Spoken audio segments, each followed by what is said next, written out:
ನಾನು ಡಿ.ಕೆ. ಶಿವಕುಮಾರ್ ಎಂಬ ಹೆಸರಿನಾದ ನಾನು ಕಾನೂನು ಮೂಲಕ ಸ್ಥಾಪಿತವಾದ ಭಾರತದ ಸಂವಿಧಾನ ವಿಷಯದಲ್ಲಿ ನಿಜವಾದ ಶ್ರದ್ಧೆ ಮತ್ತು ನಿಷ್ಠೆಯನ್ನು ಹೊಂದಿರುತ್ತೇನೆಂದು ನಾನು ಭಾರತದ ಸಾರ್ವಭೌಮತ್ವವನ್ನು ಮತ್ತು ಅಖಂಡತೆಯನ್ನು ಎತ್ತಿ ಹಿಡಿಯುತ್ತೇನೆಂದು ಮತ್ತು ಕರ್ನಾಟಕ ರಾಜ್ಯದ ಮುಖ್ಯಮಂತ್ರಿಯಾಗಿ ನನ್ನ ಕರ್ತವ್ಯವನ್ನು ಶ್ರದ್ಧಾಪೂರ್ವಕವಾಗಿ ಮತ್ತು ಅಂತಃಕರಣಪೂರ್ವಕವಾಗಿ ನಿರ್ವಹಿಸುತ್ತೇನೆಂದು ಭಯ ಅಥವಾ ಪಕ್ಷಾತೀತವಲ್ಲದೆ ರಾಗ ದ್ವೇಷವಿಲ್ಲದೆ ಎಲ್ಲ ಬಗೆಯ ಜನರಿಗೆ ಸಂವಿಧಾನಕ್ಕೆ ಮತ್ತು ಕಾನೂನಿಗೆ ಅನುಸಾರವಾಗಿ ನ್ಯಾಯಯುತವಾಗಿ ಮಾಡುತ್ತೇನೆಂದು ನನ್ನ ಅಜ್ಜ ಗಂಗಾಧರಜ್ಜನ ಹೆಸರಿನಲ್ಲಿ ಪ್ರಮಾಣ ಮಾಡುತ್ತೇನೆ.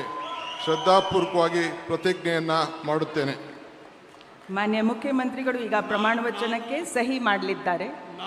ನಾನು ಡಿ.ಕೆ. ಶಿವಕುಮಾರ್ ಎಂಬ ಹೆಸರಿನಾದ ನಾನು ಕರ್ನಾಟಕ ರಾಜ್ಯದ ಮುಖ್ಯಮಂತ್ರಿಯಾಗಿ ನನ್ನ ಪರ್ಯಾಲೋಚನೆಗೆ ತರಲಾಗುವ ಅಥವಾ ನನಗೆ ತಿಳಿಯದೇ ಬರುವ ಯಾವುದೇ ವಿಷಯವನ್ನು ರಾಜ್ಯದ ಮುಖ್ಯಮಂತ್ರಿಯಾಗಿ ನನ್ನ ಕರ್ತವ್ಯವನ್ನು ಮುಕ್ತ ನಿರ್ವಹಣೆ ಅಗತ್ಯವಾಗುವುದೆಂದು ಸಂದರ್ಭದಲ್ಲಿ ಅಲ್ಲದೆ ಅನಾತ್ಯ ಯಾರೇ ವ್ಯಕ್ತಿಗೆ ಅಥವಾ ವ್ಯಕ್ತಿಗಳಿಗೆ ಪ್ರತ್ಯೇಕವಾಗಿ ಅಥವಾ ಪರೋಕ್ಷವಾಗಿ ತಿಳಿಸುವುದಿಲ್ಲ ಅಥವಾ ಬಹಿರಂಗಪಡಿಸುವುದಿಲ್ಲ ಎಂದು ನನ್ನ ಅಜ್ಜನ ವೀರ ಗಂಗಾಧರ ಅಜ್ಜರ ಹೆಸರಿನಲ್ಲಿ ಪ್ರಮಾಣ ಮಾಡುತ್ತೇನೆ. ಶ್ರದ್ಧಾಪೂರ್ವಕವಾಗಿ ಪ್ರತಿಜ್ಞೆಯನ್ನು ಮಾಡುತ್ತೇನೆ.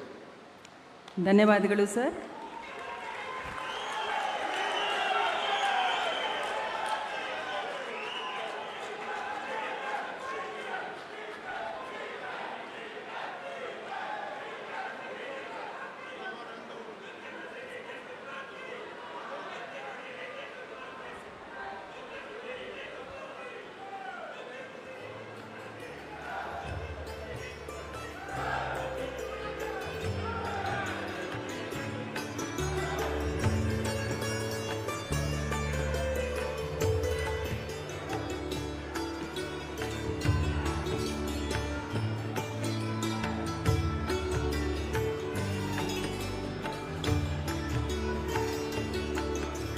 ಮಾನ್ಯ ಮುಖ್ಯಮಂತ್ರಿಗಳಿಗೆ ಹೂಗುಚ್ಛೆಯನ್ನು ನೀಡುವ ಮುಖಾಂತರ ಮಾನ್ಯ ರಾಜ್ಯಪಾಲರು ಅಭಿನಂದಿಸಲಿದ್ದಾರೆ.